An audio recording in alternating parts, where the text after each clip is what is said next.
Yeah, so when growing up, the way the rainbow community was represented throughout media or television has always been sort of, it was always there as a joke or something to be frowned upon as you've got like Will and Grace or something like that, or Simpsons even poking fun of it, as opposed to it being something inclusive in our society, which is now starting to become into. Today, I mean, you look at most news, all news stuff about LGBTI community, and a lot of it's based on negativity or the stereotypes that are in existence. So I mean, there's definitely room for improvement, and I mean we've come a long way. However, I mean, New Zealand's doing really well. I mean, but we've still got a long way to go. I think what it's doing well at the moment is it's showing a lot of different aspects of the rainbow community. So you're not just looking at gays and lesbians, you're looking at the trans community as well, and the issues that the entire community is facing in day-to-day life. So it's like I say, a lot of it is negative. However, there is the positive stuff being reinforced there as well. Like you've got the LYC Big Gay Out, which is a celebration, and the Pride Festival, etc. So the fact that they're supporting those events and putting it in the mainstream, I think is really good. Well, the more it's put into the media and it's considered to be normal, because at the end of the day it is, there's nothing wrong with anyone's sexuality, and I mean, people, are who they are, there's no way about it, there's no point in lying, there's no point in putting on a front, be who you are, what's the point?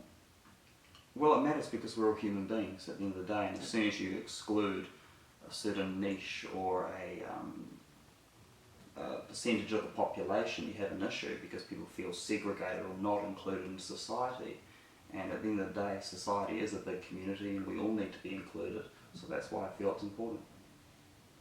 Particularly for LGBTI youth who are disproportionately represented in suicide statistics.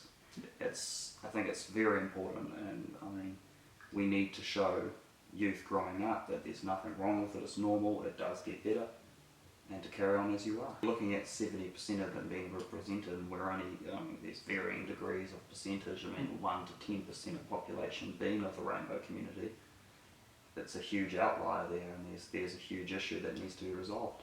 Barriers, I mean, obviously, to sum it up, is just basic discrimination, whether it be from, the extreme religious right who feel it's their obligation to impose their religious views onto people and stop people being from who they are. I mean, to even the fact of people just not understanding, at the end of the day, just because you don't understand it doesn't mean it's wrong. This isn't just about LGBTI rights, this is human rights at the end of the day. You can't segregate a group of people because you don't agree with what they're doing, even though they can't help it. I think overwhelmingly in New Zealand particularly, it's becoming more positive. I mean, you see the likes of, there's a new children's book that's been written which features LGBTI characters. I think the vast majority were positive comments. Of course you do get the vocal minority groups that tend to spoil it, unfortunately, and become very vocal, particularly on social media where, they feel protected, they feel safe because there's no face there, they're not actually confronting anyone, the old keyboard warrior situation, which we see. And I mean, that's always going to be there, unfortunately, in the current state. But like I say, in New Zealand, we're very lucky because we do have a lot more support here. You look at other countries around the world, I mean, there's 78 around the world apparently that still homosexuality is illegal.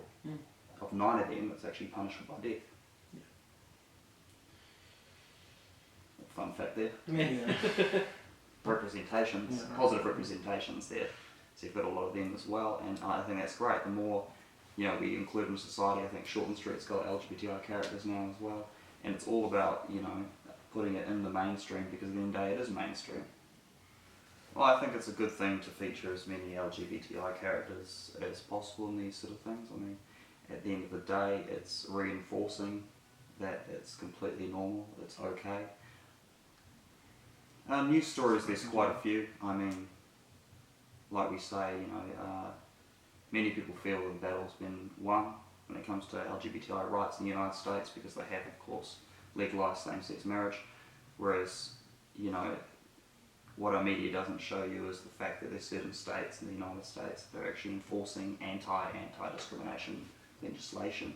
So in short, what that means is that people have the right to discriminate against members of the rainbow community mostly down to their religious views, so they'll call it the Religious Freedom Act or something similar.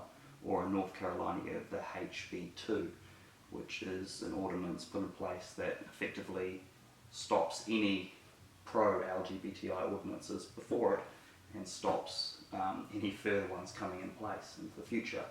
And I mean, these things are very inspirational and motivating because New Zealanders are complacent because we haven't got it very good here. We need to realise that around the world there's still a battle going on even here. You know, we still don't have adoption equality in New Zealand, and there's still, as we mentioned earlier, you know, we're disproportionately represented in suicide statistics. There's still a battle going on, and all these things are inspiring, unfortunately not in a positive way.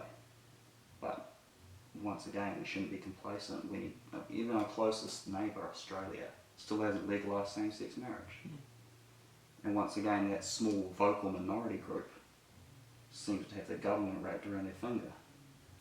In short, I think we need to publicise what's actually happening around the world.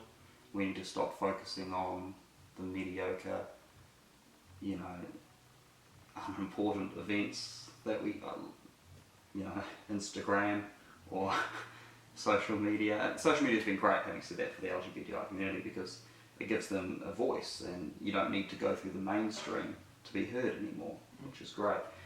However, New Zealand media needs to actually, we need to be at the forefront, we need to be progressive, we need to be revolutionary.